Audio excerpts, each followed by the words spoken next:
Queridos amigos? Muy buenos días. Buenos días, doctora Roxana Cáceres.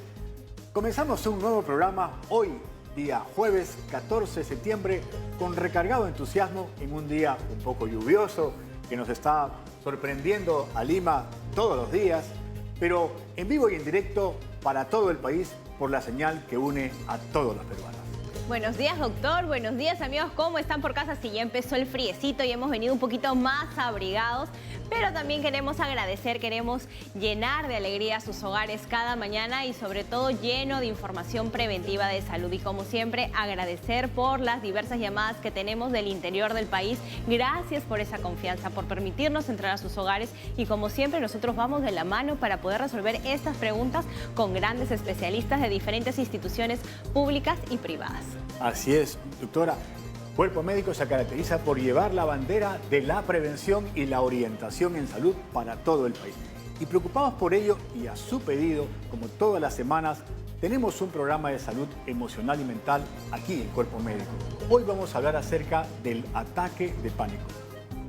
Una manifestación que se puede convertir en un trastorno que consiste básicamente en la liberación de catecolaminas, de noradrenalina, y de pronto hay cambios físicos y psíquicos en una persona que generan una enorme angustia de manera brusca, ¿no? Estas personas que sufren ataque de pánico pueden pensar que están al borde de la muerte o pueden sufrir un ataque de pánico, sienten estos síntomas, hay una sudoración excesiva, un miedo muy profundo, pero el día de hoy vamos a aclarar todas esas dudas, todas esas preguntas. Si usted en casa, algún familiar lo ha presentado también, no dude en poder hacer sus preguntas porque el día de hoy vamos a aclarar muchas dudas. Así es, hoy tendremos la presencia de un destacado especialista para compartir sus experiencias y consejos a todos nuestros televidentes, así como lo dice Roxana, anoten sus preguntas, que estamos esperando gustosamente las mismas para ver cómo los podemos ayudar. Y con esto y mucho más ya regresamos aquí en Cuerpo Médico. Ya volvemos.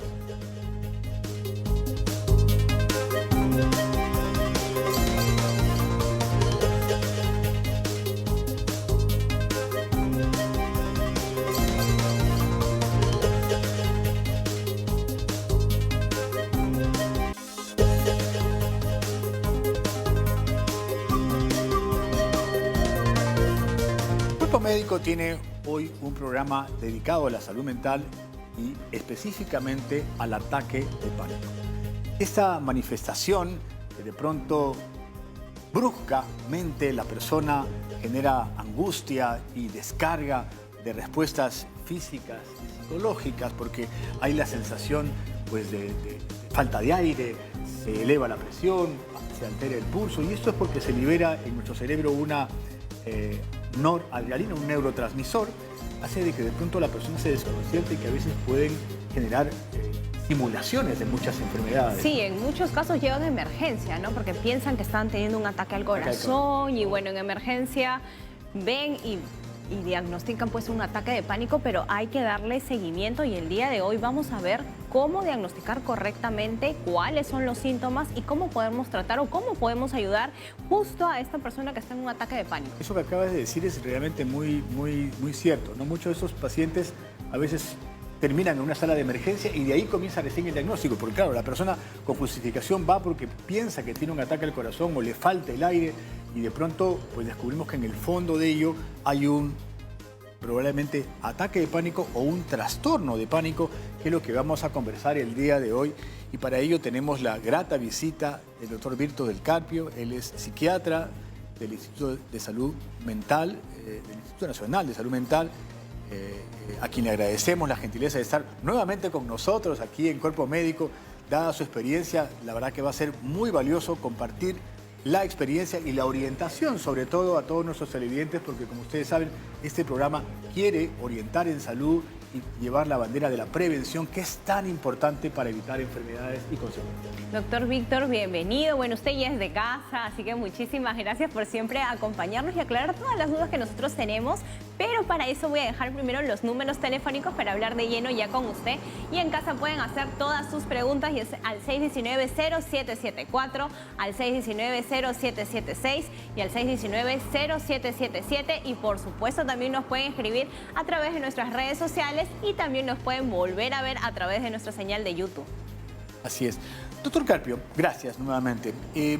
Me gustaría empezar el programa definiendo realmente de manera sencilla qué cosa es un ataque de pánico, porque también eso es una manifestación que alguna persona puede padecer en algún momento de su vida y luego desaparecer, como también puede ser parte de otro proceso de salud mental que hay que diagnosticar para tratar el tema de fondo, o como bien lo decía al inicio del programa, un ataque de pánico, si este es recurrente, podríamos estar hablando ya de un trastorno de pánico que de pronto sí tiene un abordaje distinto. Cuéntenos, ¿de qué se trata este ataque de pánico? Bueno, ante todo, buenos días, muchas gracias por la invitación, nuevamente aquí con ustedes. Y sí, vamos a hablar de lo que es un ataque de pánico, ¿no? Y el ataque de pánico es un episodio, y es un episodio sumamente difícil para quien lo sufre. ¿Por qué? Porque este paciente, en este episodio que puede durar corto, como 20 minutos, o hasta más largo, hasta determinado número de horas, la persona lo que va a tener es un miedo tan intenso que lo podríamos denominar en la traducción que utilizan los americanos como el terror, ¿no? En este terror va a haber distinto tipo de sintomatología. Dentro de ellos, por ejemplo, la presión arterial se va hacia arriba, la frecuencia respiratoria, también va a tener sudoración, pero al nivel tal que la persona tiene una sensación de muerte o de estarse volviéndose loca, por lo cual inmediatamente van a ir a buscar ayuda profesional. No importa que sea de noche, van a terminar yendo. ¿Por qué? Porque están pensando que les está dando un ataque cardíaco, que se van a morir. O sea, es un evento muy agudo, muy fuerte. Ahí hablamos de lo que es un episodio o un ataque de pánico. Y qué bueno que lo aclare, doctor, porque a veces llegan a emergencia, el doctor le dice a los familiares tranquilos que no es nada del corazón, no se va a morir y todo, y en casa comienzan los familiares, ya ves, tienes que ponerte un poco más tranquilo, no pasa nada, relájate, y no buscan la ayuda necesaria y no comprenden realmente al paciente que está sufriendo.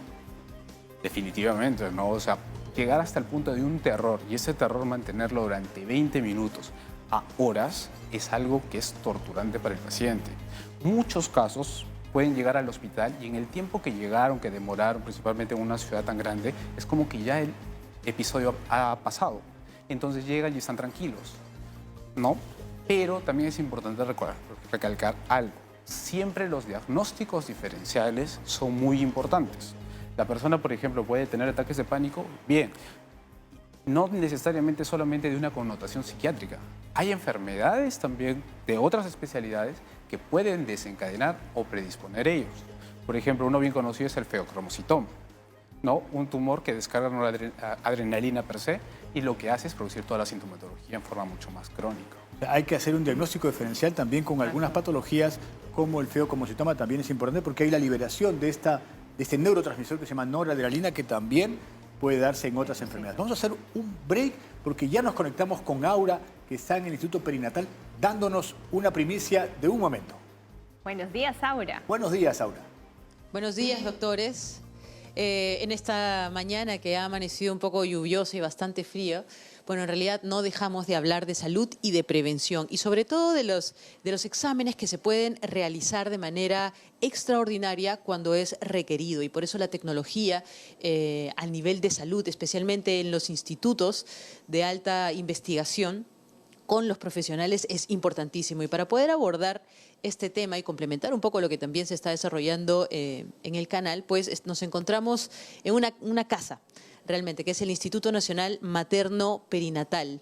Ya hemos visitado esta área anteriormente, sin embargo, queremos dar a conocer ahora mismo un procedimiento. Hace poco, el 25 de agosto, se inauguró el servicio materno-fetal y con él también algunos procedimientos de alta tecnología como el que vamos a presenciar ahora, que es el procedimiento de amniocentesis, justamente para poder determinar problemas congénitos en el feto, donde se toma una muestra de líquido amniótico. Para poder abordar esta información nos acompaña el doctor Erasmo Huertas, que es jefe del Servicio de Medicina Materno-Fetal del Instituto Nacional Materno Perinatal, para poder explicarnos por qué es que se realiza este procedimiento y que nos explique un poco el diagnóstico y el caso que estamos presenciando en este momento, doctor. Muy bien. La amniocentesis se realiza para poder diagnosticar problemas, sobre todo cromosómicos en el bebé, básicamente el síndrome de Down, pero también cualquier otro problema que afecte a los cromosomas. trisomía 13, 18,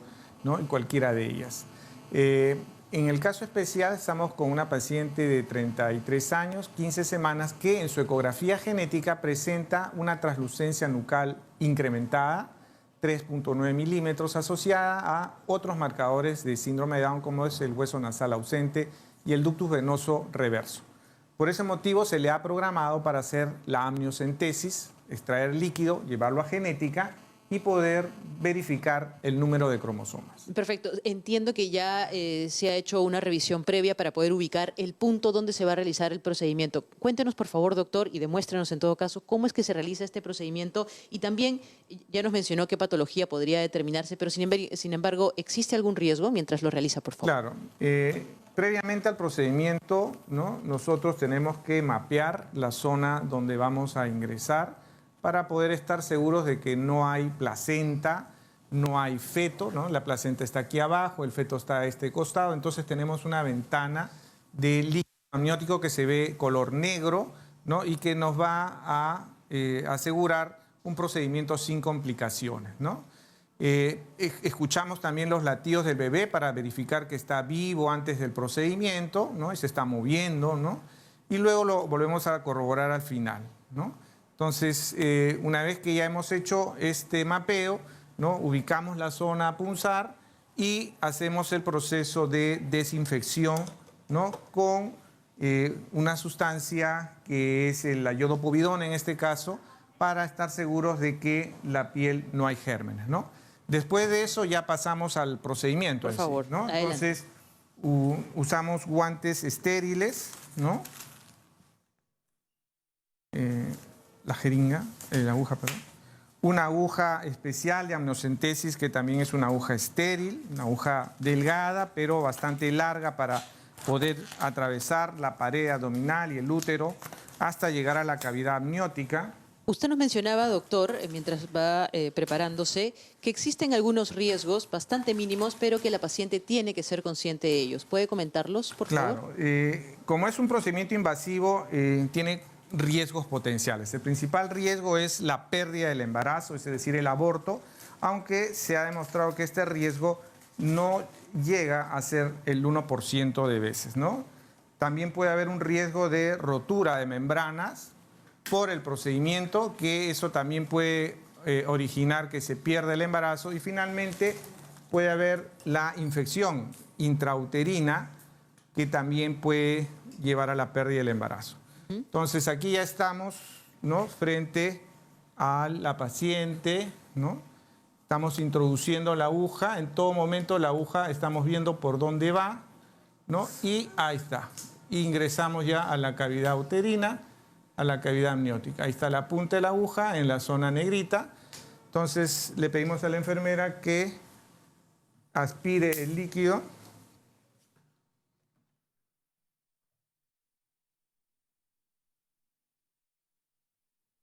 ¿Este procedimiento cuánto dura, doctor? El procedimiento debe durar más o menos unos 5 minutos desde que empieza, ¿no? Entonces ahí va saliendo el líquido amniótico, que tiene esa característica, es un color amarillo, amarillo claro, le decimos amarillo citrino, ¿no? No tiene ninguna gota de sangre, ¿no? Es un líquido, una punción totalmente limpia, ¿no? Y en todo momento, como ustedes ven, estamos viendo dónde está la punta de la aguja. No perdemos la punta de la aguja para estar seguros de que no estamos haciendo ningún daño. Extraemos 20 centímetros cúbicos, que es la cantidad, digamos, estándar que nos permite o le permite al laboratorio de genética tener una buena cantidad de material, de células, y luego sacamos la aguja, ¿no? Entonces, antes de sacar la aguja, introducimos nuevamente el estilete y miramos, ¿no? Que salga la aguja sin ningún problema, ¿ya? Perfecto, doctor. Y una vez que se extrae esa muestra, ¿se lleva precisamente a qué área y en cuánto tiempo podríamos estar teniendo la confirmación y un diagnóstico adecuado? Una vez que sacamos ya la muestra, la llevamos a nuestro laboratorio de genética, que se encarga del procesamiento, y normalmente demora entre 2 a 3 semanas el resultado, ¿no? Ya acabamos el procedimiento, verificamos la vitalidad del bebé, ¿no? Entonces escuchamos sus latidos para estar seguros, y sobre todo que los papás estén seguros de que no ha habido ningún accidente con el procedimiento, ¿no? ¿Y en cuántas semanas se encuentra el bebé? 15 semanas acaba de cumplir hoy Perfecto. día, ¿no? Importante. Más adelante, en todo caso, vamos a conocer otro procedimiento que recibe el nombre de ecocardiografía, donde vamos a poder detectar muy bien los latidos de un bebé para poder entender esta diferencia. Ahora mismo hemos visto un procedimiento que recibe el nombre de amniocentesis, justamente para poder asegurar el estadio del proceso de embarazo de un bebé y poder determinar o detectar algún problema congénito. Doctor, muchísimas gracias por esta información. Igualmente agradezco a la paciente. Es importante dar a conocer estos procedimientos y sobre todo, para cerrar, doctor, recomendaciones justamente para poder llegar a un diagnóstico adecuado y efectivo. A la cámara. Claro. Recomendaciones post procedimiento. Es un procedimiento ambulatorio, la paciente no se tiene que hospitalizar, puede irse a su casa, hace un reposo de 15 minutos en el cual verificamos que no haya ninguna molestia. Luego de eso le indicamos un reposo relativo y abstinencia de relaciones sexuales y ejercicios físicos intensos por una semana. Y luego de eso ya acude para su control y en 2 semanas para la entrega de los resultados. Perfecto, muchísimas gracias por la información. Esperemos que todos los resultados pues sean siempre con éxito y de manera positiva para los padres que están pasando por este proceso de embarazo. Nos ha acompañado el doctor Erasmo Huerta, jefe del Servicio de Medicina Materno-Fetal del Instituto Nacional Materno-Perinatal. Tenemos otro enlace, regresamos más adelante, pero mientras tanto, amigos de Cuerpo Médico, podemos seguir disfrutando del programa. Claro que sí, muchas gracias, Aura. Felicitaciones al doctor Huerta. Yo creo que es muy interesante mostrar a nuestros televidentes lo simple que puede ser un examen, pero también lo delicado y la información valiosa que uno puede obtener. Por supuesto, no es en todos los casos, o sea, no se hace esta punción en el 100%. Tienen que haber algunos criterios producto de este chequeo prenatal que se hace con ecografías regulares. Ahí ya hemos tenido aquí en el programa estas orientaciones de la semana 12, por ejemplo, lo importante de lo que se ve para indicar estos estudios complementarios. Y sobre todo hacerlo en institutos donde tenemos esta alta tecnología y los profesionales adecuados para poder hacerlo, y sé de su alto profesionalismo de todos ellos, porque yo también trabajo ahí en el Instituto Materno Perinatal, así que qué orgullo tener estos doctores ahí. Así es. Bueno, estamos aquí con el doctor Del Carpio y estábamos viendo y lo estaba definiendo de que el tema del ataque de pánico podría ser, sí, pues también un trastorno que se puede confundir con otras manifestaciones de problemas de salud mental. Y en ello es importante establecer un diagnóstico y sobre todo indicarles a todos nuestros televidentes que nunca hay que naturalizar esta sintomatología. Hay que ir a un profesional. Hoy día tenemos estos centros de salud comunitario que podríamos llegar en una primera instancia y seguramente ser referidos cuando esto no tuviera una solución pronta, pero tomar medidas al respecto. Y ya tenemos, doctor, tenemos preguntas de redes que la vamos a compartir, la vamos a leer para que usted nos pueda orientar. Tenemos una pregunta de Leticia de Chosica de Facebook. En el 2018 tuve eventos familiares y personales fuertes. Estaba en mi último año de universidad y trataba de evadir mis pensamientos, pero frecuentemente sentía que me iba a morir. El psiquiatra me recetó sertralina, pero no la he tomado por miedo a la dependencia. ¿Debería tomar estas pastillas, doctor? Bueno, ahí una de las respuestas que podríamos dar es que los antidepresivos no son adictivos. Es un mito que tenemos que romper. Es un mito total. Los ansiolíticos sí. Los ansiolíticos sí. Y bueno, son 2 medicamentos que en psiquiatría sí nos llevan y que tenemos que tener mucho cuidado. Entonces, todos los ansiolíticos, las benzodiazepinas per se, o sea, en general no todos los ansiolíticos, las benzodiazepinas, y también lo que se puede utilizar algunas veces, como por ejemplo las anfetaminas, ¿no?, que se pueden dar en el trastorno de déficit de atención e hiperactividad, son con quienes hay que tener riesgo. ¿Por qué? Porque ellos tienen 2 características, que son el fenómeno de tolerancia, que significa que cada vez necesito aumentar la dosis para tener el objetivo conseguido, y el fenómeno de abstinencia. Dejo de tomar la medicación y me viene todo lo que es la abstinencia con irritabilidad, ansiedad, desesperación y la búsqueda de la sustancia. Claro que sí. Y bueno, ya tenemos una primera llamada de Susana que nos está llamando de Los Olivos. Adelante, Susana, por favor. Buenos días, doctores. Bienvenida. Muchas gracias de antemano por la respuesta. Mire, yo soy una persona de 73 años y hace mucho tiempo, creo que desde niña, cuando tenía que dar examen de niña, de adolescente, se me aflojaba el estómago de los nervios. Ahora que ya estoy adulta, Cuando tengo emociones muy fuertes, se me afloja el estómago, me da taquicardia. Y ya me ha visto el cardiólogo y el gastroenterólogo, me han hecho todas las pruebas y me dicen que es mi cerebro, mis emociones que hacen eso. Yo quisiera que ustedes me den unas lucecitas porque soy hipertensa, tomo pastillas y no me gustan los ansiolíticos, pero hay veces que es muy esporádicamente que me ocurre esto, pero estas depresiones no me dejan ni dormir. O estoy alegre, me emociono demasiado y se me afloja el estómago, me da la taquicardia. Entonces, yo quiero saber si es realidad la emoción que me hace esto, doctor, por favor. Okay. Gracias. Muchas gracias, Susana. Ya. La respuesta ahí que yo le daría es, la ansiedad per se no es un trastorno mental. Y eso hay que tener en consideración el tipo de personalidad que hay. Las emociones siempre vienen desencadenadas por los pensamientos que tenemos. Entonces hay personas que han sido criadas y han aprendido a siempre catastroficar las cosas, a ver el lado negativo, la incertidumbre. Entonces, ese pensamiento lo que me genera son emociones normales propias, como es la ansiedad. Pero también hay que recordar un detalle, la ansiedad lo tiene todo ser vivo. Si alguna especie no tuviera ansiedad, simplemente no hubiera existido actualmente. Entonces, esa ansiedad que presenta la señora, que es secundaria a problemas reales, no viene a ser un criterio de diagnóstico psiquiátrico. Entonces, en sí no necesita tomar medicación. Lo que necesitaría podría ser la parte psicoterapéutica para aprender a racionalizar los pensamientos que le llevan a tener ese tipo de emoción. Claro que sí. Ahora, hay algo que ella comentó de niña que también presentaba un poco de ansiedad, pero en niños se presentan estos ataques de pánico y si se llegaran a presentar, ¿por qué? No es tan frecuente, generalmente todas las enfermedades mentales, netamente neurobiológicas, tienen un inicio ya posterior, más que todo en la adolescencia, pero eso no significa que no se puede dar.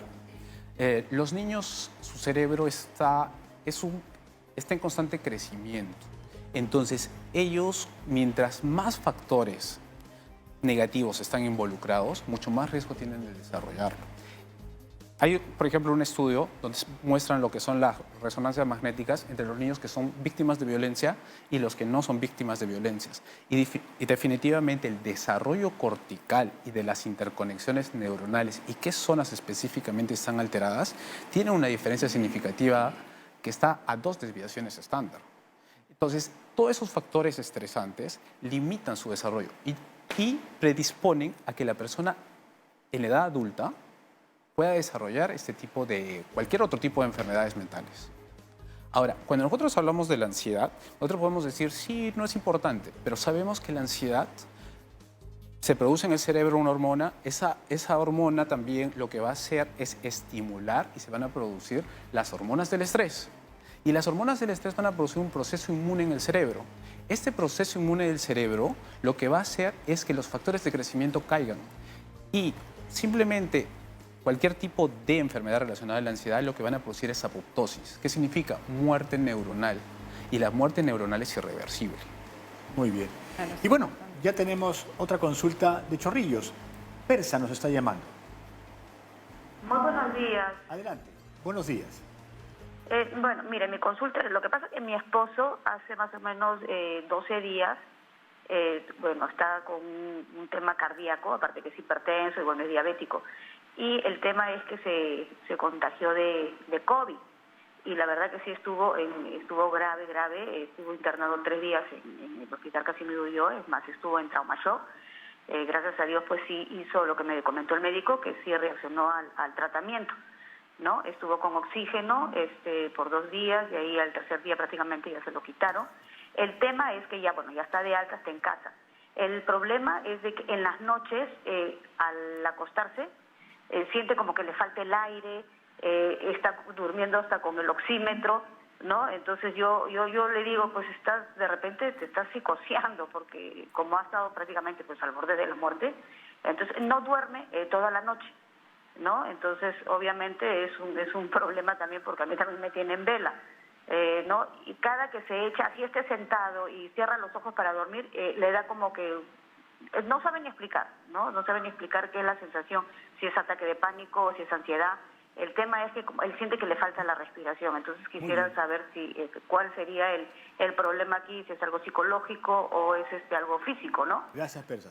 Yo creo que aquí hay que distinguir un poquito, y eso un poco lo conversábamos anteriormente, el estrés postraumático o el ataque de pánico, ¿dónde es que se mezclan? ¿Cómo es que se distinguen?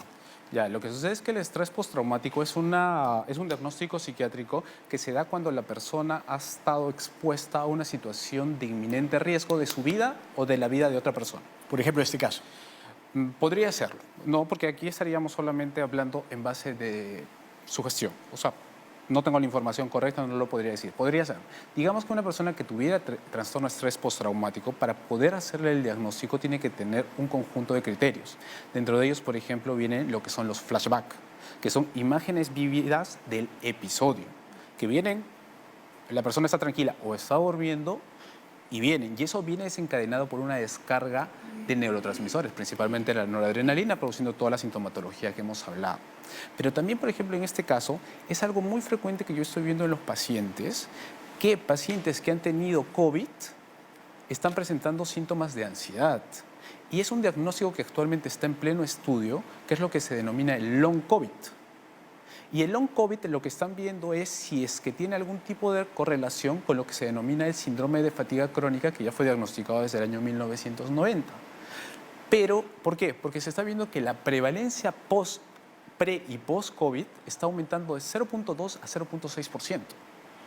Entonces, tendríamos que hacer un diagnóstico claro, hacer las evaluaciones claras para poder realmente dar una combinación. Pero los ataques de pánico, que es el tema que estamos conversando, también son muy parecidos a las crisis que podrían tener después de un flashback o episodios agudos en un trastorno de estrés postraumático. Solo complementando la pregunta antes de ir a la siguiente, ¿el ataque de pánico viene precedido también en personas que han tenido antecedentes, diría que traumáticos, como haber pasado por el COVID, estar cerca de la muerte, por poner un ejemplo, ¿no? ¿Podría ser otras circunstancias? Podría ser, Okay. pero al mismo tiempo podría ser que no. O sea, hay personas de que son totalmente funcionales, nunca han tenido ninguna enfermedad, ningún diagnóstico. Y de pronto aparece. Y de repente aparece. No, es importante que vaya el especialista, en este caso psiquiatría, para poder orientar y dar una medicación, porque también está alterando la situación familiar, ¿no? La esposa tampoco no está durmiendo y al final de cuentas también tenemos alteraciones físicas. Y tenemos otra llamada más de Magali de San Martín de Porres. Buenos días, Magali, ¿cuál es tu consulta?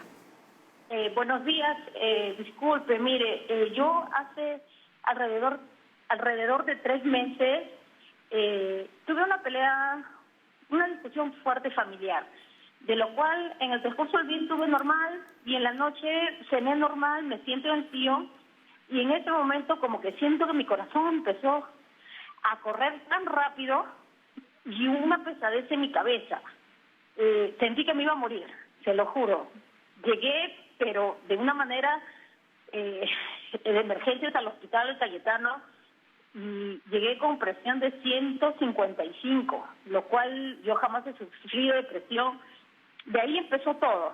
Me he estado controlando la presión, me han estado diciendo que no, me han controlado seguidamente por un mes, no tengo la presión, es lo que me han descartado, pero me dicen que lo que yo tengo es ansiedad. Eso fue lo que el doctor me dijo. Inclusive en 2 oportunidades me mandaron clonazepam, me dijeron que era para que pueda dormir, porque yo no puedo dormir en las noches mucho, o sea, no tengo un sueño seguido.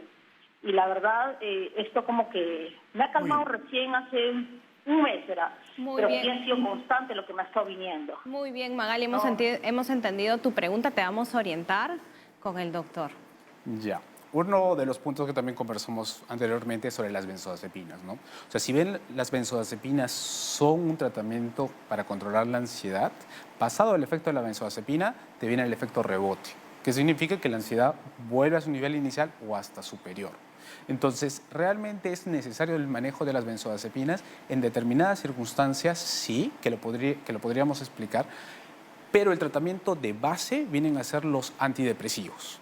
Ese es el tratamiento de primera línea. Las benzodiazepinas vienen a ser solo un coadyuvante, pero yo no puedo indicarle a un paciente que tenga cualquier tipo de trastornos de ansiedad benzodiazepinas solas, justamente por el efecto que produce y por el riesgo de adicción que tiene.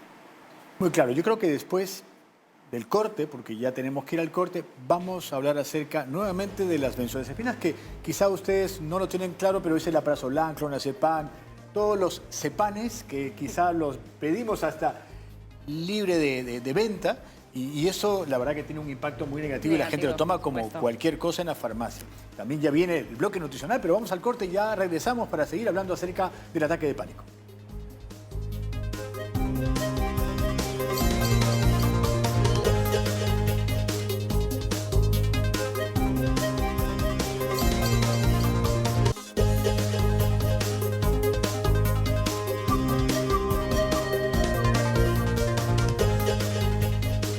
Estamos hablando en Cuerpo Médico de los ataques de pánico y les agradecemos que tenemos muchas consultas pendientes que les pedimos que nos esperen un ratito porque vamos a conectarnos nuevamente con Aura, que está en el Instituto Materno Perinatal, porque también nos tiene otras novedades de este instituto. Cuéntanos, Aura. Doctores, por supuesto, para poder complementar un poco la información que estuvimos desarrollando previamente, vamos a conocer ahora la prueba que recibe el nombre de ecocardiografía.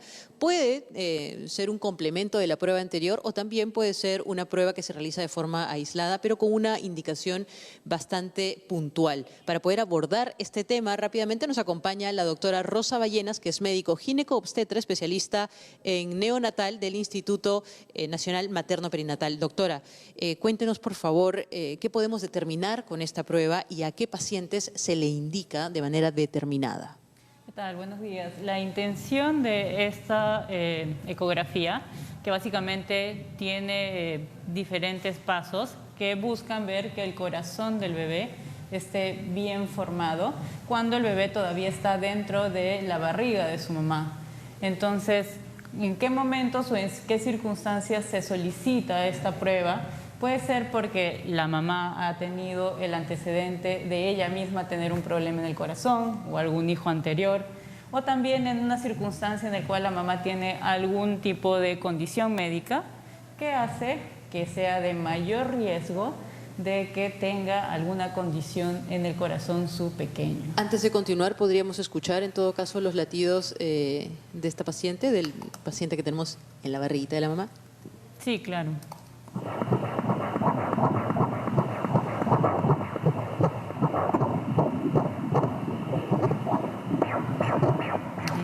Bien, doctora, muchísimas gracias. Y justamente hablemos un poco del diagnóstico que tenemos con la paciente. Bueno, o sea, cuando se tiene una paciente que tiene el riesgo de tener, por ejemplo, algún bebé afectado con alguna condición de cromosomas, por poner un ejemplo general, por ejemplo, una condición como síndrome de Down, entonces pacientes de esta naturaleza deben de ingresar para poder también evaluar que el bebé no solamente tenga o no una condición de este tipo a través de la prueba que vieron anteriormente, sino también una evaluación de ecocardiografía fetal para ver que el corazón esté formado de forma correcta o si es que está comprometido de alguna manera. Importante tener en cuenta en todo caso que a nivel de institución como Instituto Nacional Materno Perinatal se realiza pues todo un despliegue integral para poder asegurar y tener un diagnóstico claro y preciso. ¿En qué otras circunstancias, doctora, una paciente tiene esta recomendación y también qué equipo estamos utilizando? Porque no hablamos de cualquier ecógrafo en este caso. Sí, exactamente. El ecógrafo que es necesario debe ser de una alta resolución. En este caso estamos trabajando con un Voluson E8 que se considera de alta gama. Y otra circunstancia por la cual una paciente debe de realizarse una ecocardiografía fetal es pacientes con diabetes antes de la gestación que utilizan insulina, porque se ha visto que los niveles altos de la glucosa también pueden afectar la formación del corazón del bebé. Otra condición, como hay enfermedades autoinmunes, también pueden generar algún tipo de afectación cuando el bebé se está formando. Entonces es importante tenerlo en cuenta. Bien, doctora, en realidad muchísimas gracias por toda la demostración que hemos tenido. Es importante siempre invitar a la prevención, a que se realicen los chequeos y también a ser evaluados por los profesionales de la salud que también ven complementado el trabajo justamente con el equipo de alta generación o alta resolución. Ahora vamos a reservar definitivamente los resultados de esta evaluación, doctora, porque los resultados son de manera inmediata, ¿correcto? Es correcto. Toda la evaluación se realiza de múltiples pasos y al final de la misma ya tenemos un diagnóstico con respecto al corazón del bebé. Perfecto. Bueno, amigos de Cuerpo Médico, hemos terminado con esta demostración. Sin embargo, cerramos con recomendaciones al público en general, sobre todo a las madres gestantes que pueden estar observándonos en este instante. Sí, lo primero sería es de que una vez de que alguien se entera que está gestando, por favor iniciar sus controles prenatales y como parte del control prenatal realizarse siempre sus ecografías de rigor, la genética entre las 11 y 14 semanas, después la morfológica entre las 20 y las 24 y una ecografía Doppler para ver el crecimiento del bebé en el tercer trimestre. Perfecto, doctora, muchísimas gracias. Nos ha acompañado la doctora Rosa Ballenas, que es médico, gineco-obstetra especialista en neonatología del Instituto Nacional Materno Perinatal. Doctores, gracias, Aura. Justamente por el tiempo, regresamos con ustedes al estudio. Gracias, Aura. Muy claro, queda como mensaje que tiene que existir siempre el control prenatal, lo importante del niño, ¿no? Importante en todos los meses. Sin duda. Pero bueno, ya tenemos preguntas aquí pendientes y le agradecemos por la espera. Milagros, ¿cómo estás? Buenos días. Nos está llamando de San Miguel. ¿Milagros? Sí, buenos días, doctor. Adelante, Milagros, por favor. Sí, yo quería preguntarle al doctor, mi hija tuvo un problema fuerte el año pasado, ¿no? Y le vino como, al principio decían los doctores que era vejiga hiperactiva. Nunca habíamos escuchado eso. Y después de varios exámenes, ¿no? Le mandaron el solifelacina y la duloxetina. Ajá. Y después de varios exámenes le dijeron que no, que tenía la vejiga súper sensible, ¿no? A raíz de todos los problemas que había tenido. Ya le quitaron la solifelacina, pero cuando el doctor también le dijo que dejara la duloxetina, pero cada vez que lo quiere dejar ella se pone nerviosa, sus manos se ponen frías y no sé cómo ir quitándosela, ¿no? Y me pone nerviosa a mí porque ella me dice, mamá, ¿cuándo lo voy a dejar? Milagros, una pregunta chiquita nomás. Cuando ella está bajo efecto de las pastillas, ¿la hiperactividad de la vejiga se calma o continúa? No, sí se ha calmado, ya casi no tiene nada de fastidio, ya le quitaron la otra pastilla. Gracias por la consulta. Doctor, ¿qué le podemos orientar a Milagros? Bueno, la duloxetina es un antidepresivo igual. Lo utilizamos los psiquiatras, pero también es muy utilizada en reumatología y en neurología. ¿Por qué? Porque los neurotransmisores cerebrales también tienen que ver en las vías del dolor y en las vías neurológicas. Así es. ¿Qué es lo que sucede? En general en psiquiatría no se puede hacer una parada brusca de un medicamento, se hace una disminución muy progresiva. Entonces la dosis se va fraccionando en tiempos bien específicos.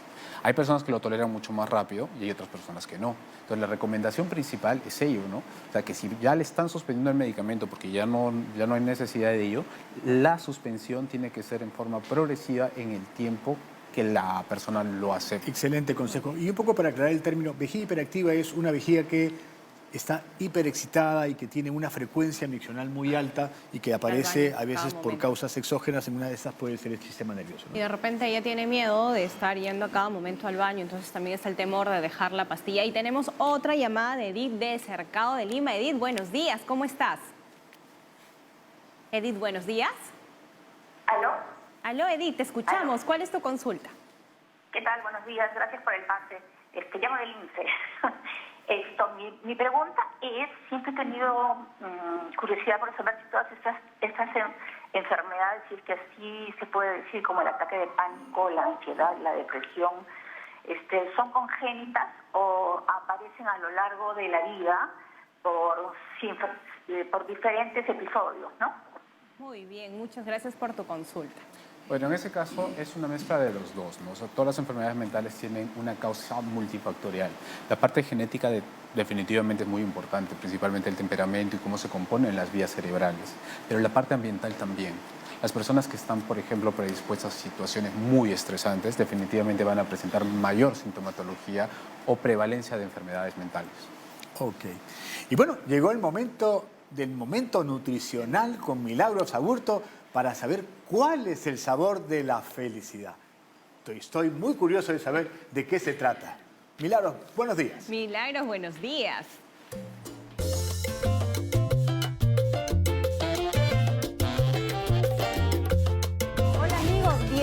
Queridos, los invito, Roxana, a Alberto y a Víctor, vengan que les voy a contar cuál es el sabor de la felicidad.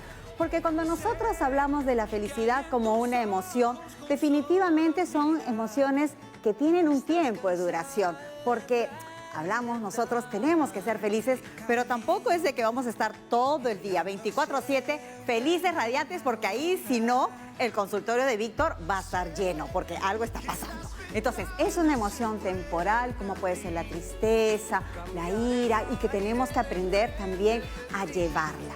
Pero, ¿de qué se trata del sabor de la felicidad? Son esos alimentos que nos van a ayudar a formar algunos neurotransmisores. Lo voy a hablar de una manera sencilla, simple, porque como todo en el ser humano es complejo, y esta es una red de serotonina, dopamina, oxitocina, endorfina y todo lo que ustedes siempre escuchan.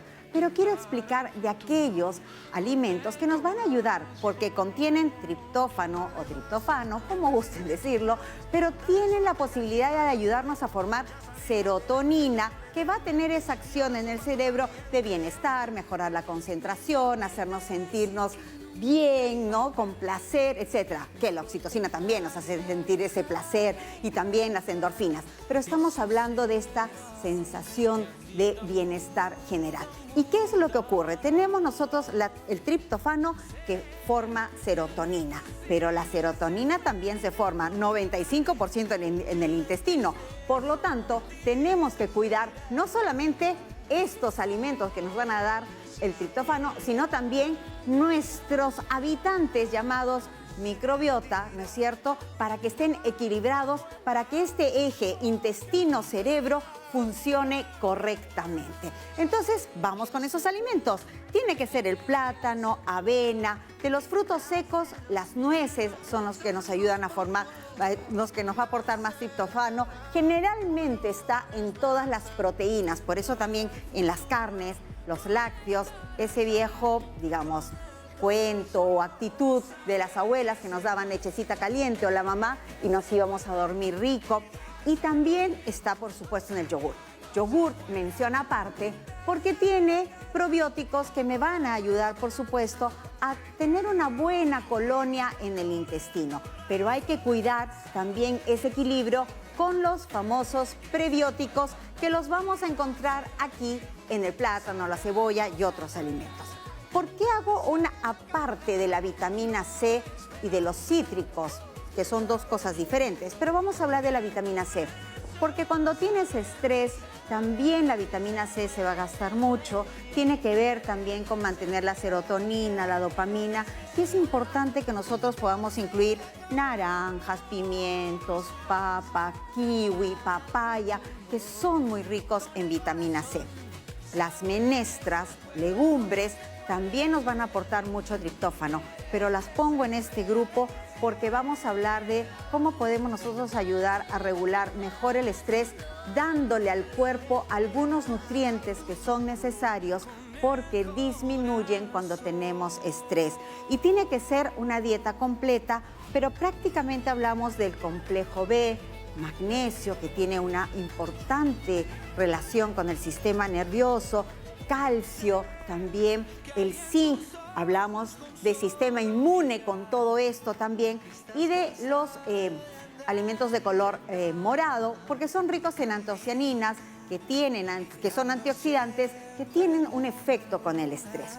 Y hablamos de la energía. Para ser feliz y para estar activos, necesitamos también una buena energía para mantener una también buena regulación de la glucosa desde el punto de vista que no tengamos picos de esta para no estar así eufóricos o no.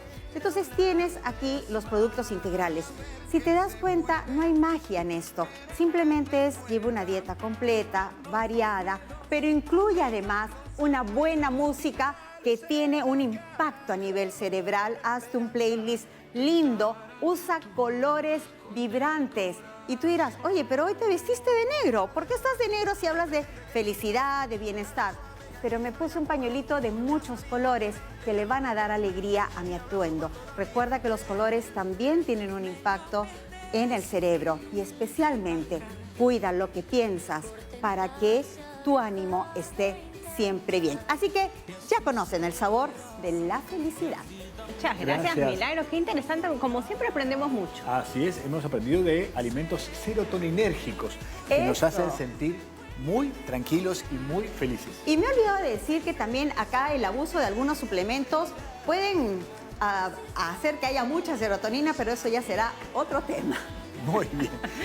Vamos a seguir aprendiendo, pero vamos a un corte y regresamos con más aquí en Cuerpo Médico hablando del ataque de pánico.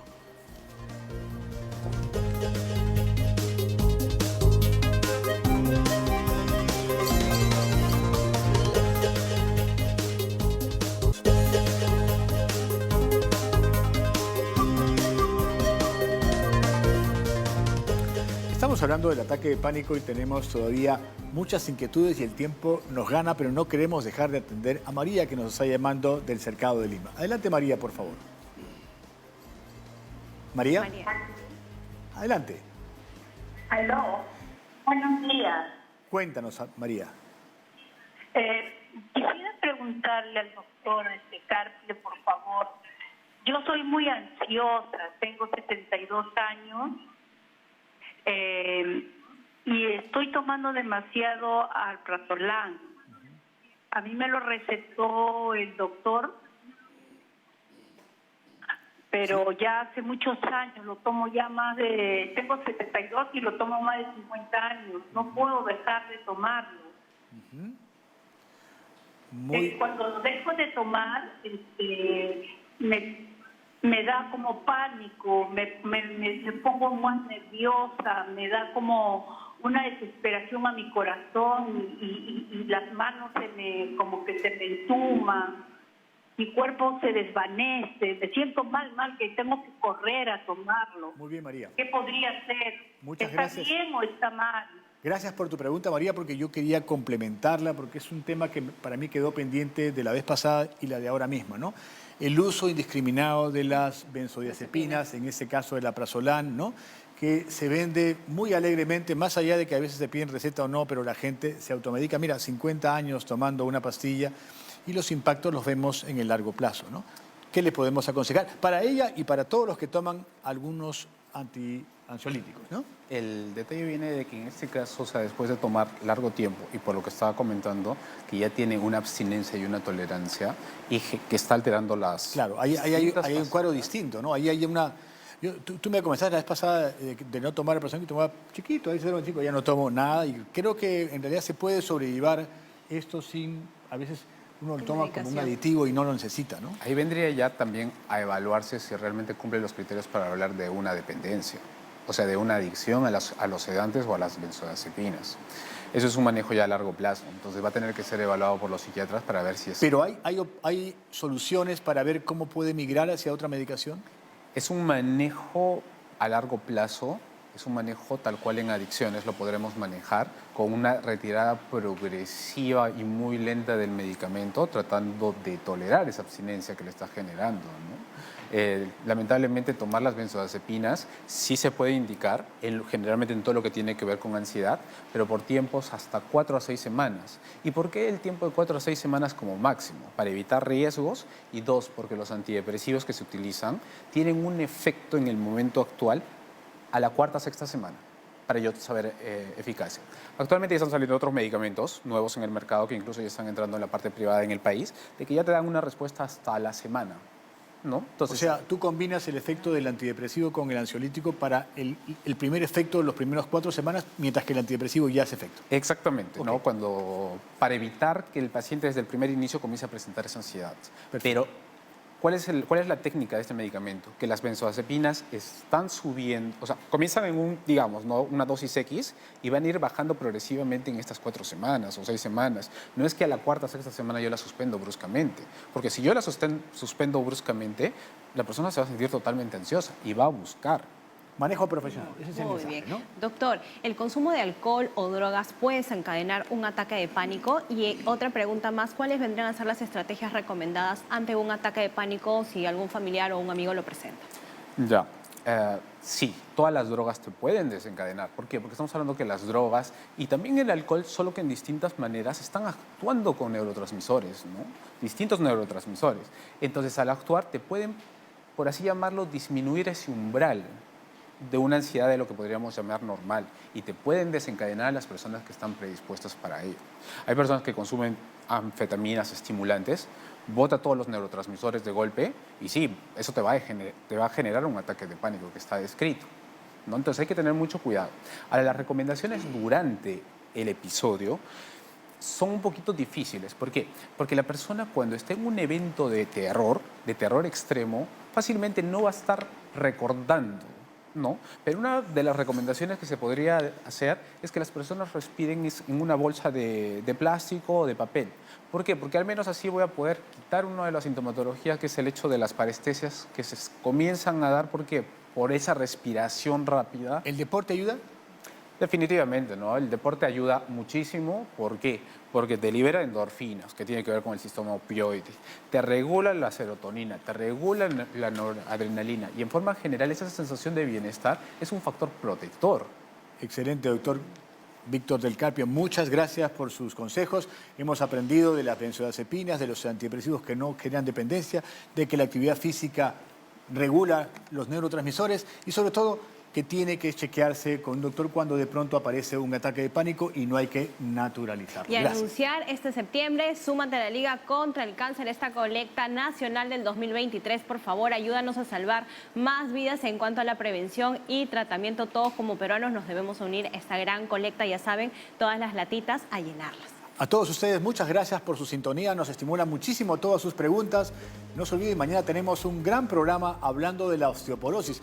Hombres y mujeres, porque no es solamente un tema de mujeres, es un tema de todos y mañana tendremos aquí en Cuerpo Médico un estupendo programa hablando de la osteoporosis y no hay tiempo para más y ya nos conectamos con Conecta Perú. Hasta mañana. Hasta mañana, cuídense.